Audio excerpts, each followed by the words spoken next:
Hello, everyone. Thank you for joining us. My name is Daryl Urbanski, your host as always. And today we are joined by David Corby, a multifaceted leader in the world of complementary medicine.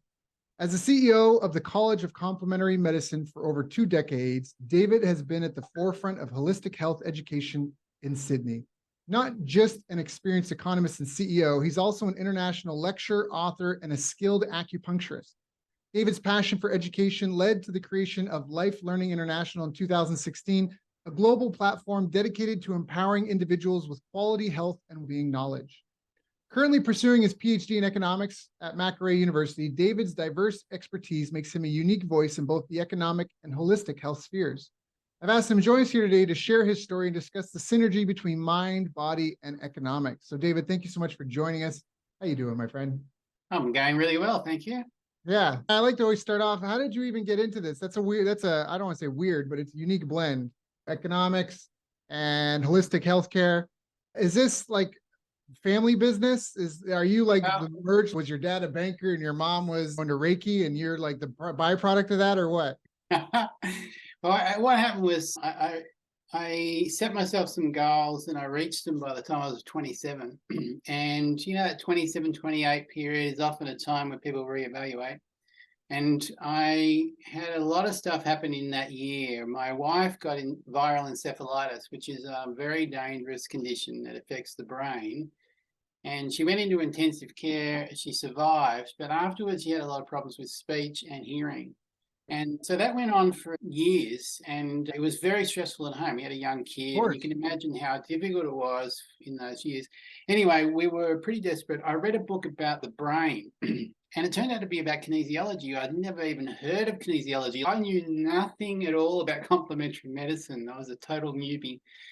And I said to her, look, maybe this might help. She went along. Anyway, she got better. And then I got intrigued. I had back pain at the time, a pretty stressful job and so on. And I went along. My back pain got better. I said, look, there's something. I'm curious what the hell you just did. It seemed weird, but I'd like to know more about it. I went along to a short course that was done for doctors. I was the only non-doctor who knew nothing about anything. And anyway, so it was brilliant. I loved it. And I knew straight away that's what I wanted to do. And it was a little bit debilitating at the time because I felt like I'd spent all this time developing my career in economics to get to a point where like I was chief economist of this funds manager and so on. And then it was all for nothing. It was like a whole decade wasted. And I never wanted to do that again. So I wanted to make a deliberate choice in terms of what I wanted to achieve with my career. And I suppose the main thing was I wanted to do something I felt had some direct benefit for people. Right. And so then I went into complementary medicine. That was great. But then I thought, well, I can only help so many people. So it'd be better probably to get into education so I can train people to go out there and help people. Because I really believe that there's a lot of people out there who would like to have more power and control over their own health, right? Yes. It's a big issue, right? Because chronic disease is so rampant in Western countries, right? Can we stop for a second? It's so rampant where? In Western countries. Oh, that's so interesting. It seems to really like Western countries. Oh, sorry, I didn't mean to interrupt. Let's continue. Okay, well, yeah. You may not know, I don't know whether you know this. A lot of people assume that we're getting older and older because medicine's getting better, right? But actually that's not true. So the more recent generations are starting to live not as long. So if you compare them. Yeah. So my children's generation won't live as long as my generation, and my generation isn't living as long as my parents' generation, okay? That's right.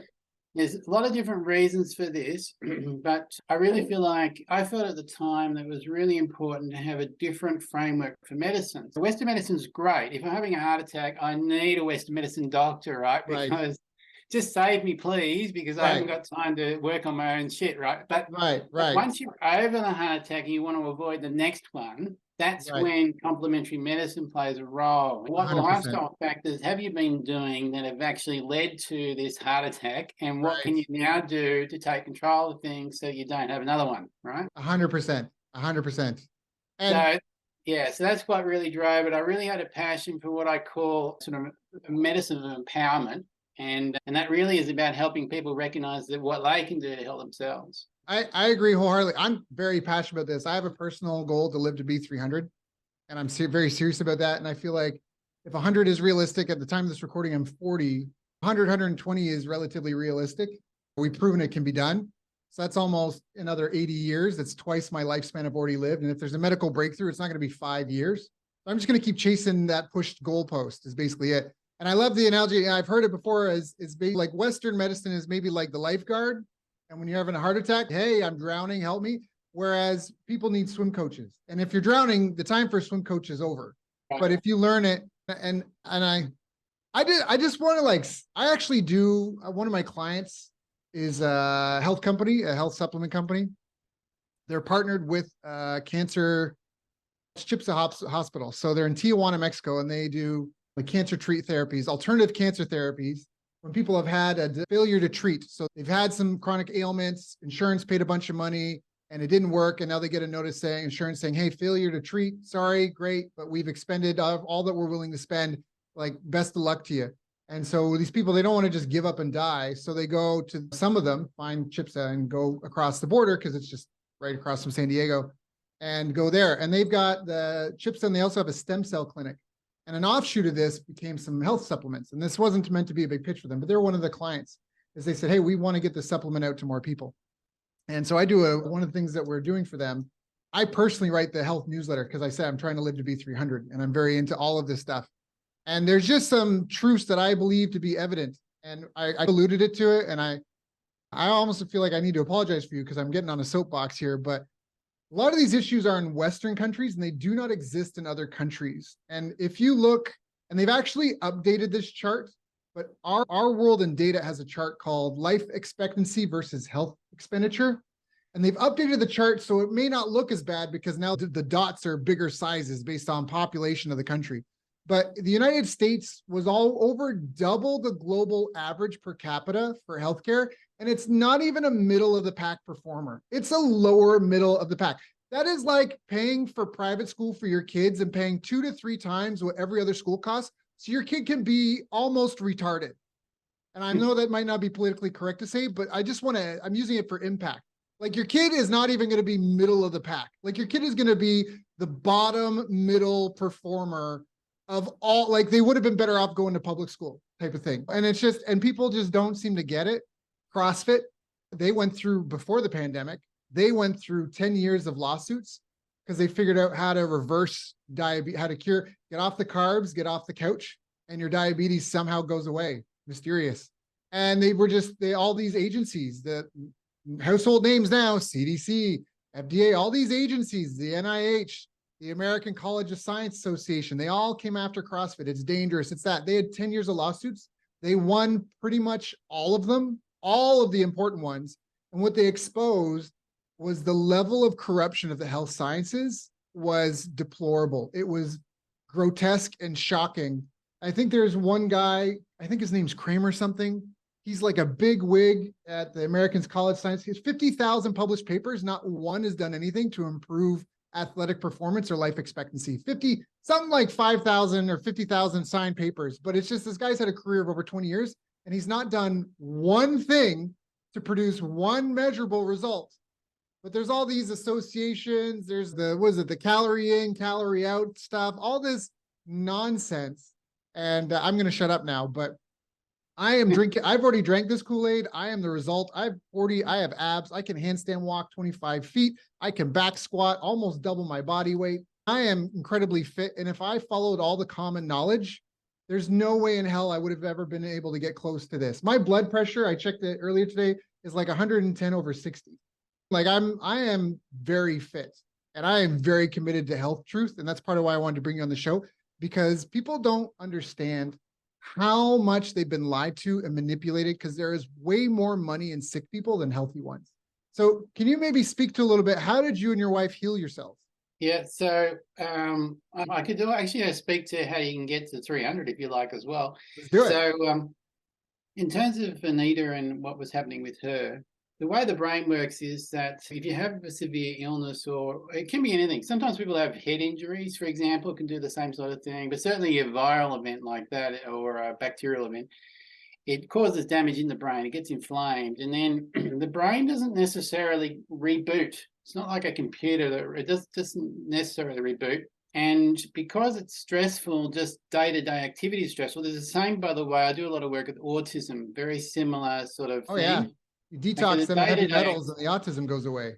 Yeah, it's not just about heavy metals. Autism is multifactorial, but one of the things that happens is they get sensorily hyper aware. So then when you're like that, you get triggered easily. Okay, so let's say I'm sensitive to sound, like Anita was sensitive to sound. A loud sound then triggers me, so I get into survival. But when you're in survival, your brain doesn't work as well. Okay, it becomes more reactive, and your cognitive processes don't work as well. So you are triggered. Then your brain doesn't function very well, but you still remain sensitive because you're on alert. Because you're on alert, you get triggered again, and so you get in this bad cycle which you can't break out of. So Anita was like that.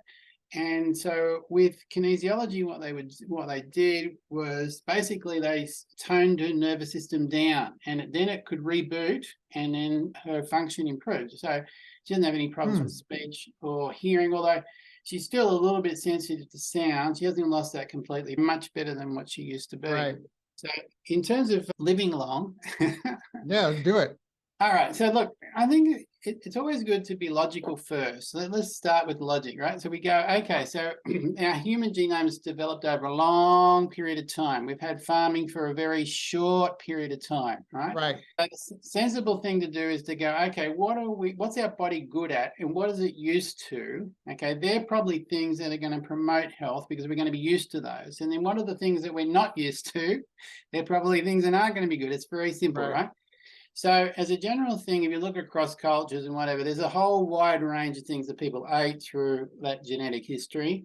We're pretty good at adapting. So I'm not too worried about specific protein, fats, carbs, all this sort of stuff. But the type of food is really important, right? And the way you have your food is very important. And the amount you eat is very important. And then finally, this is critical. Throughout our genetic history, we had periods where we didn't have anything to eat. And I don't know whether you watch this show Alone. They dump people on remote places and they've got to survive alone, right? And it's a really cool show. But one of the things that it tells you is just how hard it is. If you have to hunt for your food or gather your food or whatever, how easy it is to starve, basically. And so it reinforced to me that this fasting thing is important because the human is just used to having periods where we have plenty and fasting, but that's not what we have now. We have supermarkets. So all we have is lots, and we have no fasting, right? And there is a problem for that because in our bodies, we're set up there's two major proteins that are influenced by how much we have to eat, right? And if we have periods where we fast and periods where we have plenty, then there's a balance, and those two proteins are balanced. But if we only eat a lot all of the time, then you miss out on this protein called AMPK, and that's extremely important for the health of your mitochondria. And you may think, why is that important? What is the mitochondria? Well, yeah. Mitochondria is actually almost the single most important thing if you want to live to 300 like you do, right? So because it's effectively in charge of the immune system, okay?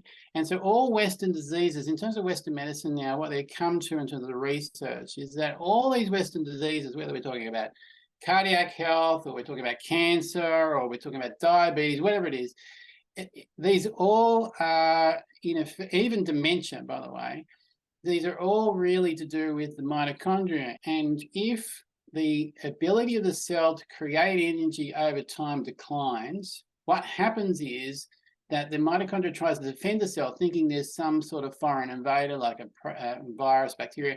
That defense mechanism creates damage. And so it's oxidative stress and inflammation comes from that defense mechanism. And that ultimately causes all the autoimmune diseases and Western diseases. So the key to longevity is to maintain good cellular health. And in particular, the energy production has to be maintained. Now, to do that, you need to do things that really help the mitochondria. One of the things you can do is not eat all the time. So you have some periods of fasting. That makes a big difference. The second thing is exercise. So exercise is really good, so long as it's the right type of exercise. A lot of people don't talk about this, okay? So there's good and bad exercise. So what's absolutely clear is if you're doing weight-bearing exercise, you're building up muscle. Generally speaking, that's going to be good for a whole lot of reasons. And they say generally you're going to likely to live at least 10% longer if you've got good muscle mass, okay? Aerobic exercise, not so good because it tends to be stressful and increasing the level of cortisol. So it'd be better off to do sprints than it is to do long distance running. And I reckon that's pretty obvious. If you look at the Olympics and you look at your 100-meter sprinter and you go, oh, they look pretty good. And then you look at the marathon runner and they look like sticks. They look like skeletons running. Yeah. That's right. You don't have to be Einstein to figure out what's good for you. You just use your general observation. Sprinting, lifting weights, walking, obviously, yoga, any sort of moderate exercise is very good, particularly if it's consistent. So if you do long distance walks, like 2 or 3 hour walks, that's really good for AMPK. So there's a whole lot of things you can do. But let's say in the short version is don't overeat. Don't have some periods where you do some fasting. And make sure it's good quality food. By good quality, I mean nothing out of a package. You want to have basically fruit and vegetables and meats that are grass-fed, not grain-fed. And that's then, of course, weight-bearing exercise, really useful. Yeah, grass-fed meats. I think that's a really good distinction versus grain. Yeah, I've got some good kind of mnemonics and maybe heuristics to help people with this. One is if it has a food label, it's not food. It's pretty straightforward. There's no food label on the celery, on the broccoli, on the chicken. No food label on those. Those are real food. We learned in school about carnivores. They eat animals. Omnivores, they eat plants and animals. And herbivores, they only eat plants. We're omnivores. If you don't like animals, then don't eat it. But you need plants and protein at a basic level. You need adequate protein and you need to eat enough plants. You need that fiber. You need the plant fiber. You can't just drink fruit juices. Drinking a fruit juice without the fiber of the fruit, it's almost the same as having a Coca-Cola. So that morning glass of orange juice a lot of people are having, they're thinking it's good. You're getting some vitamin C, sure, but it's no different than Sunkist. In some ways it's worse because fructose is actually not a very useful sugar. It helps us build up fat very quickly. It's very bad for blood sugar. And by the way, in blood sugar, you're talking about diabetes earlier. Blood sugar regulation, insulin is really an important issue. Because insulin promotes cancer, okay? So got to be very careful with blood sugar swings. And a lot of people don't really understand this well. And so with diabetes, for example, one of the things people are told is they need to eat all the time something sugary in order to stop them fainting. Now, in a way, it's right. They can faint if their blood sugar gets too low. That's true. But that's a short-term thing. The long-term thing is if you're eating all the time like that, you actually cause more problems. You're actually better off stabilizing blood sugar by fasting. Now, you can't do that instantly, so it has to be something that you can work up gradually too. But as you work up gradually, if you do it correctly, I've worked with a lot of people with diabetes and they've improved their resting insulin enormous amounts just by very gradually and slowly and carefully changing their fasting periods. They're doing interday fasting. Right. And it helped enormously. So there's some really simple things you can do. Obviously not eating sugars and fruit juices, stuff like that. Sure, that's obvious. But even there are other things beyond that which can help you to improve your insulin resistance and reduce your diabetes. Like even just putting some cinnamon in your coffee can help balance your blood sugar levels for an extended period of time. And that's part of why some of the stuff is unknown. There's no profit in it. And I think I love what you said. So fasting is huge. I think if people can understand, if I left a bucket of water in a closet and I came back in a year, a lot of that water would have evaporated and turned to mold. And like you say, all of our diseases that we have right now, they're all diseases of excess, right? We have excessive luxury. We have excessive foods and carbohydrates. And so a lot of if you're putting calories and sugar into your body, you're not burning it, using it, it's going to store as fat and cancer, right? The guy wrote a book called The Blood Sugar Solution, and he lost family members to cancer and wanted to help kill it.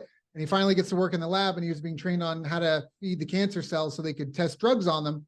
And they're like, you got to bathe these. When the timer goes, you got to bathe them in sugar. He's okay, got it. No, you really got to do it. It is urgent. You really got to bathe them. He's okay, I get it. They're like, no, you don't understand. We always get a new person and they always don't do it adequately. They don't give them enough sugar quick enough and all the cancer cells die. And he was like, wait, hold on a second.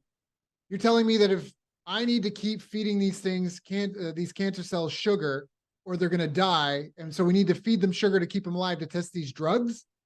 And he isn't like, he was just, that was his whole thing, the blood sugar solution. Now, of course, it's a multifaceted, it's a dynamic thing. I don't want to make it sound like there's a disclaimer, talk to a doctor. I'm not trying to make it seem like there's a magic bullet. But you already said the things that you said can already prevent 7 out of the 10 things that kill people.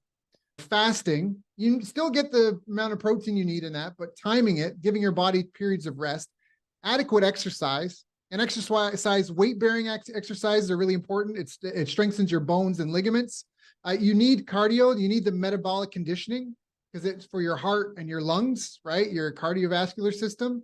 But you want to avoid the repetitive stress injuries, right? You want to avoid I jog 10 kilometers, 10 miles a day, and now my knees and ankles are wearing out. That's where the high intensity interval training really, there's a guy, the Tabata protocol, a Japanese guy, figured that he could have people on a cyclist. One would do an hour of training and the other group would do cycles of 20 seconds of work, 10 seconds of rest at a high intensity. And it was just like 8 minutes, 15-minute intervals of doing this.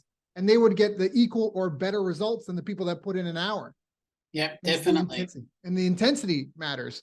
And then after the weight training and the metabolic conditioning, you do need calisthenics because calisthenics are the only exercise that improve your strength to weight ratio.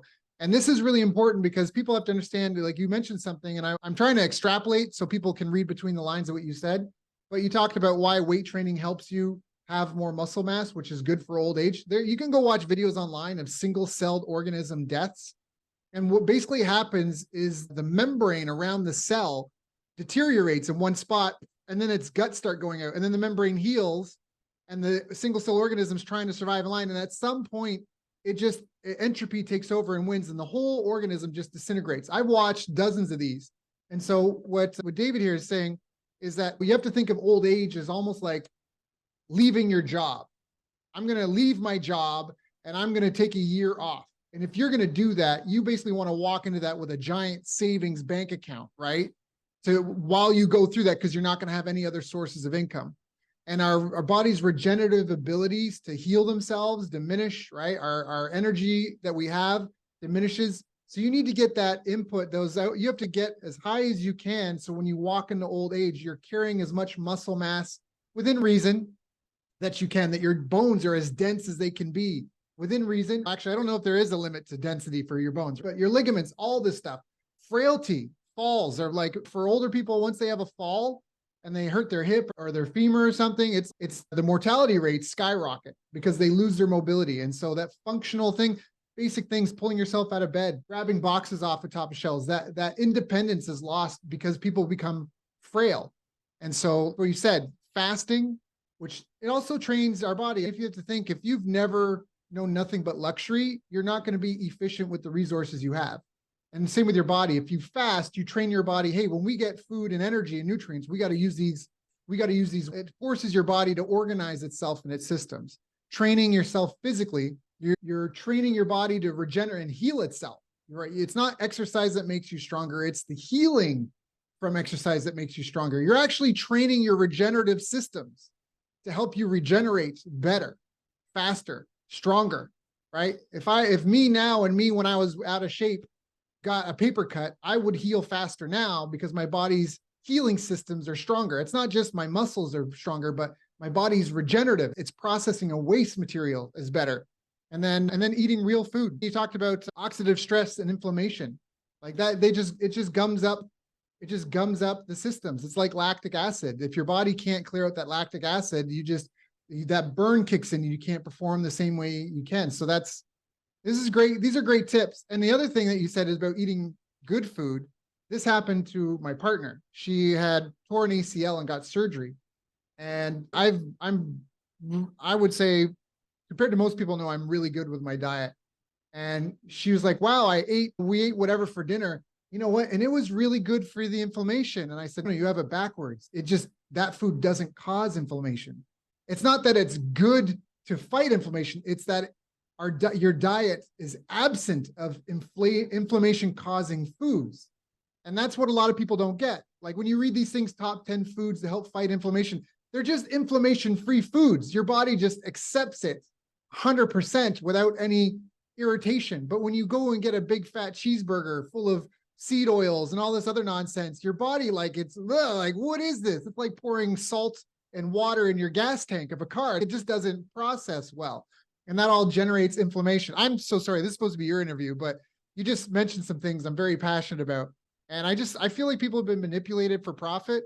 I think there is call it a conspiracy theory if you want, but there are groups of individuals that have figured out that it's easier to make people sick with food and put things that are addictive in foods that are legal, and then to send them to the hospital and get them sign up on the meds. And now we have their grocery bill and their monthly medical bill, and we just pass them back and forth. And then at the end of the line, now they're in palliative care. The 40% of bankruptcies in the United States are for medical bills. So we're just going to empty their bank accounts before they die now. And now that they're dead, whatever, the funeral homes can have them, and probate lawyers can take over anything we couldn't get through food and through medical bills. And I just think it's just the most perverse system on the earth. And when you look at that chart, life expectancy versus expenditure, to me, that just speaks volumes. I'm like, there is a parasitic entity attached to this country that is optimized for profit, not performance, because they're extracting more than twice as much profit per capita for healthcare, and they're not even delivering middle of the pack performance. Clearly, performance is not the goal. And maybe I'm preaching to the choir here, but what would you recommend to someone who's starting out or struggling? Like they're having health complications. Is there like a way to reboot, an assessment? Are there certain tests that they should look for? Yeah, so my big area of research interest, and I do a lot of teaching on it, is mind-body medicine. And what the premise of that is that we get all these diseases over time because we chronically don't live well, right? For different reasons. So, but my view is you can't just tell people, oh, stop smoking or whatever, or eat better.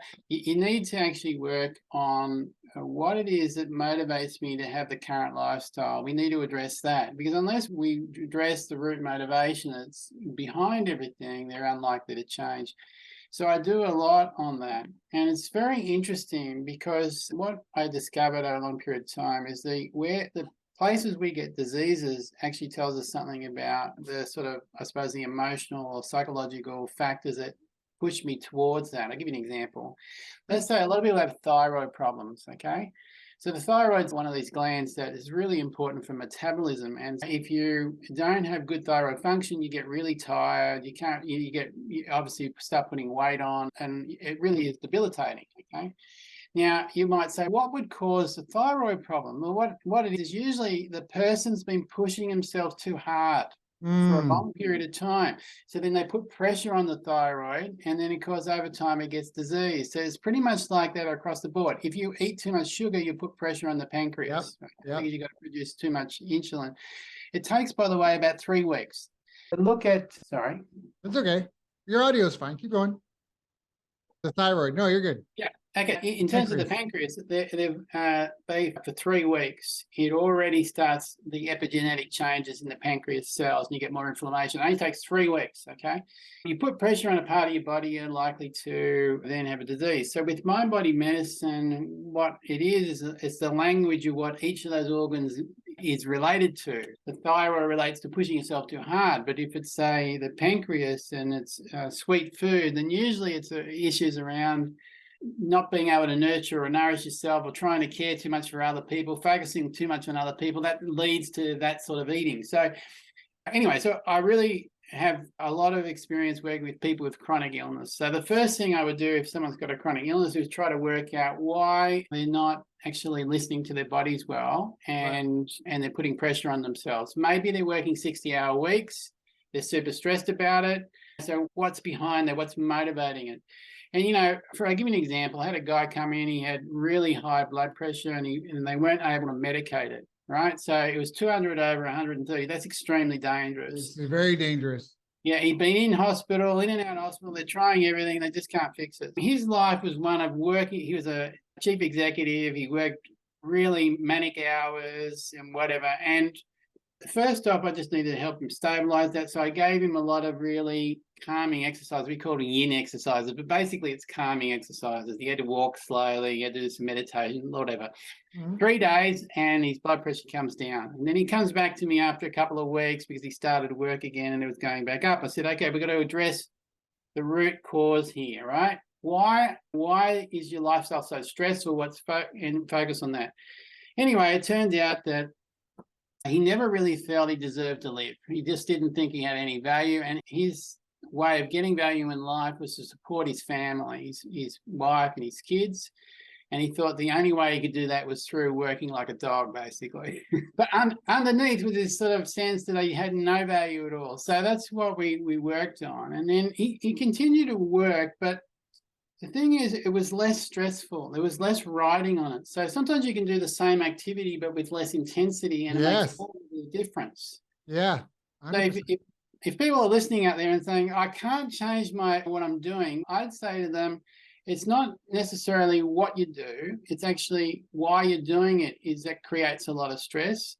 And if we can address that, we can reduce the stress. That can have a very big difference, make a very big difference to whether they're healthy or not healthy. And then some simple changes in their lifestyle can make a big difference. So like you talked about inflammation earlier.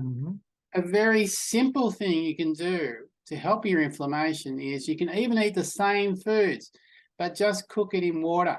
Okay, so I'm talking proteins here. When you cook proteins in water, make it a stew instead of a roast, okay? The difference in inflammatory cytokines as a result, there's different pathways. If we're talking red meat, for example, it gets digested. And when it gets digested, it produces certain byproducts, and those byproducts are generally inflammatory. But when we measure those levels in the blood, and you get the same piece of meat, but one is roasted and one is cooked in water, you find there's a 40% difference. That's a lot. 40% difference in blood levels of cytokines after cooking in water. So a simple thing they can do is just have stews instead of roast. It's not that big a change. Yeah, I love that. They don't have to completely change their diet. So there's a lot of little things that people can do. They can help themselves and in the process make a big difference. The other things you spoke of earlier, clearly true. If someone goes and has whole foods, they have basically meats and salads, a sort of Mediterranean sort of diet, don't overeat, that makes an enormous difference to a whole lot of health outcomes. They don't have to completely change everything, but definitely the pasta, the going out and having takeaway every night is a good way just to die early. But I think the more important thing is it's not about living long, in my view, it's living well. Health span, not just lifespan.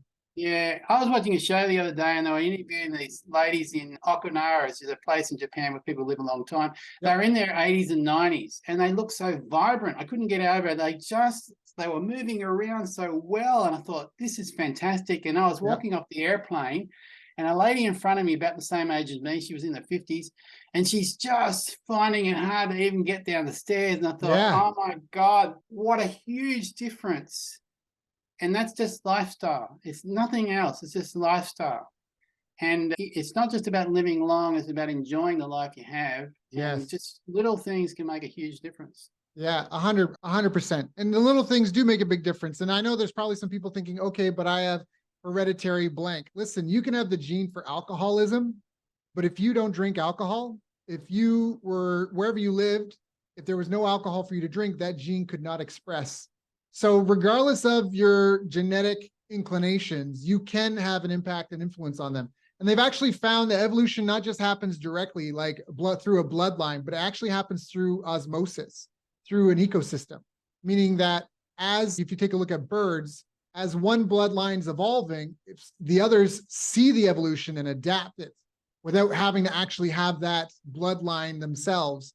So if you have the gene for alcoholism and you don't drink, it will not express. And if you hang out in circles where people have things better to do than sit around and get drunk all day, every day, your body will actually like adapt, and then be like, it's like fitness. If I said, hey, we're going to make your 5 best friends the fittest people on the planet, you by default would become fitter because you wouldn't be able to be friends with them. I'm just going to hang out and sit down for 14 hours. They're like, I don't have time for this. We got stuff to do. We got things to go, things to do, places to go, people to see. Things that don't move have smaller brains, just across the animal kingdom.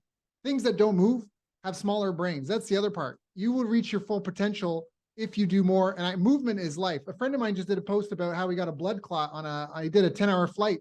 And apparently this is common with truck drivers because they sit for extended periods of time. You're more at risk of having a blood clot just by sitting still. We've probably all heard about the study where for every hour you sit down, it reduces your life expectancy. Movement is life. You have a car that never went anywhere. It wouldn't need headlights. It wouldn't need windshield wipers. You wouldn't need a horn. You wouldn't need an engine. You wouldn't need wheels. You wouldn't need a drivetrain. You wouldn't need an exhaust pipe because it's not going anywhere. And they've done studies that students that take a 10-minute walk before doing an exam perform better. And that's because they're bringing the oxygen, they're feeding their brain, the blood is circulating, feeding nutrients to its body, sending messages to different things. But when you sit down, your circulatory system stops moving, your breath shortens, and you're just not at your full potential. So again, people have to realize that the world is not necessarily as we've been told it is. A really simple example of how many illusions exist. If anybody here listening to this looks outside their window and they see the birds and the squirrels or whatever you have outside your house, they don't get a weekend. There's no holiday. There's no 2 days off. The bird can't go, hey, cat, it's my weekend. Can you come chase me tomorrow? They don't have fridges. They don't have technology. They have to find food and fight off predators every single day. So our whole I need a mental health day. We have become pacifier sucking ninnies in the sense that we just don't understand the reality of the world. We have had our ancestors create such luxury for us that we squander it. And that's part of why we can see all this, the catastrophes that we're having as a society is because we're more concerned about our pronouns. If that's your biggest concern in life is your pronoun, you just don't know how good you have it. And regardless of what I think about that scenario, that in itself is it's a lagging indicator or a leading indicator of doom. That is your biggest concern in life, really. Okay, because there's so much other stuff going on that is so much more important than that. And that's where I say that's an illusion. Weekends, holidays, time off, that is a social construct we created, but it is a fabrication. It's just a fantasy that we all agree to participate in. And there's so many fantasies like these that we have collectively agreed to as a society. And one of them, as you mentioned, is eating improper food, these lifestyle decisions. And they mysteriously seem to follow the Western culture where they go. It's just so bizarre. Okinawa does not have a Western culture. A lot of these societies, America, the life expectancy in America has dropped every year the last 2-3 years now. Chinese now have a higher life expectancy than Americans. But I thought we had science. I thought traditional medicine was quackery. Traditional Chinese medicine, I thought that was quackery. We have science. We do have science, but it's not infallible. And actually, people are really prone to accepting bribes. And there were a couple of Harvard scientists that were busted for having accepted bribes from the sugar industry, I believe it was, to point at fat as the culprit, not sugar. And that's why we have all these low-fat products in the grocery stores, because some Harvard scientists, nutritionalists, accepted some bribe money from Big Sugar to go, oh, it's fat. Fat is dangerous. Yeah, you don't want that fat. Don't worry about the sugar. It's the fat. And we've got to purge ourselves of all of this as a culture and as a society if we really want to live long, happy, healthy, joyful, wealthy lives. You have me so energized and jazzed. I'm going to feel like I'm going to hang up and go do some push-ups and then go eat some broccoli. And just with the genetics and Chinese medicine, one of the things I love about Chinese medicine is that somehow, I don't know how they did it, but a couple of thousand years ago, they worked out pretty much how the body worked. They didn't really understand anatomy well, but physiology they nailed. Absolutely fantastic. And so in terms of genetics and how much impact it has, they say, okay, we're born with endowment, and then how we live our life makes a big difference. And so if we push ourselves too hard, that endowment gets eaten up. And effectively, then the cells in our body don't work as well. That's what they were talking about, right? It's a concept. It's to do with jin, is the name in Chinese. Right. Anyway, in Western medicine, we got the same concept. We got a genome, right? But whether that expresses, you're talking about genes and whether they express or not. Basically, whether it expresses depends on actually how hard we live our life. If we're in tune with our bodies and don't push ourselves too hard, generally, we won't express those mutations, so our cells do function still well. But if we push the envelope, don't listen to our bodies, then that starts to unravel and our mutations get expressed, and then all of our cells start to function not so well. And so that's premature aging. So what's really clear now in terms of epigenetic studies is that we can make an enormous difference to our aging and our general function, our overall vitality, simply by listening to our bodies and not pushing ourselves too hard. It's not always easy. So I had a problem with a tooth. I afterwards had quite a lot of fatigue. I had to just rest and not get back into my normal activities too quickly, right? And that's just a matter of tuning in and going, okay, I'd love to go to the gym today, but I haven't got the energy for it. Let's just wait. And if you do that, you'll find then that you recover that vitality. But what a lot of people do is they want to get back to what they were doing before too quickly. And that's where all these post-viral syndromes come, like the long COVIDs and general post-viral syndromes. It's just pushing your envelope too quickly. And there's a whole physiology. If we had a couple of hours, I could explain it to you. But basically, there's a whole physiology behind that. Don't push yourself too hard, because the consequence will be tomorrow you'll have less energy capacity. I think that's it's a yin yang kind of thing where you have to let yourself recover. But that said, no one ever rested their way into a world championship. However, they have to recover from the things so they can be at their best. So it is, silence is as much music as noise is. If there was no silence between the beats, it would just be blah, like there'd be no melody. And so I think that's what you're saying. And I agree with that 100%. And it is a delicate balancing act. And like you said, listen to our bodies, things like resting heart rate, your blood pressure, making sure you get adequate sleep. That is a huge one. For me personally, I can only speak to myself. I found that because a lot of people are like, oh, 3 days of exercise, 2 days of rest or whatever, or a day on, day out. I can go 6 days a week as long as I'm getting adequate sleep. But as soon as I start getting less than 7 hours of sleep a night, I can't do 5-6 days of exercise. I can physically feel like my body is wearing down, and that restful sleep. And it's also partnered with protein intake. I can actually tell that's part of why I love my morning routine, is I can tell when I wake up, how am I today? How am I performing? Am I fatigued? Am I just tired, sore from the last couple of days? What's going on? And it's almost always tied to the sleep that I'm getting and the food that I'm eating. And as long as I'm getting good sleep, eating good food, I could almost do, like I said, six days of hard training a week personally. But it's not something you jump into. It's something you got to build up to. And the key thing there is that you're actually aware of it. That's what I'm trying to get to. So if you are not aware of it and you keep going the 6 days a week when you haven't got the energy, that's when you get problems. 100%. And what you'll find in a given lifetime, different things will happen that will change your capacity to produce energy.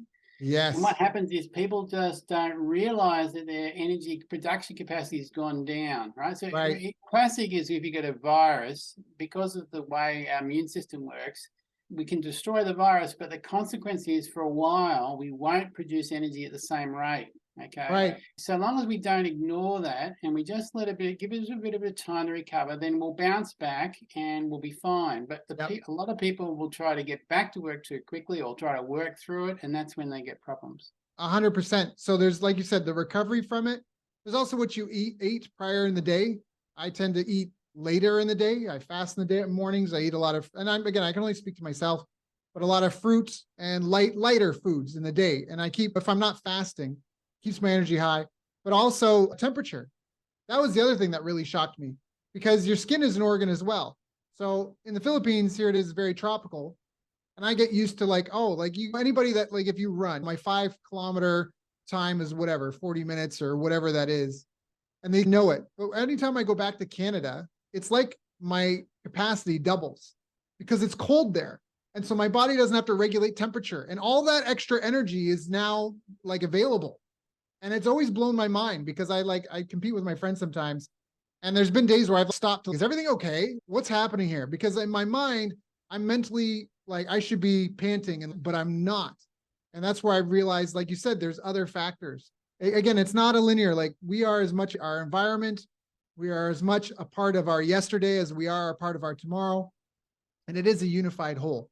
And that's where holistic medicine and taking a look at everything, how it works in unison, is so important. David, this has been such a great call. Like I said, I'm super energized. I want to be respectful of your time. Is there anything I haven't asked you that I should have asked you? Oh, there's heaps of things we could have talked about, but I think that's good. If people want to contact you and find out more, what's the best way for them to reach out? Probably through the college website, I'd say, which is ccm.edu.au. So those of you that are interested in learning more, go get in touch with David. Go to ccm.edu.au for Australia. Once more, that is ccm.edu.au. If you're not able to figure that out, you can just Google College of Complementary Medicine in Australia, and that should hopefully pull that up. David, thank you so much for coming and sharing with us. This has been hopefully a really empowering call for people. Hopefully we broke through a lot of misinformation and nonsense that people have been brought up to believe. I really value your expertise and you coming and sharing with us today. Honestly, I think if people listen to this call a couple of times, it could change lives. So thank you so much. No worries. Thank you. All right.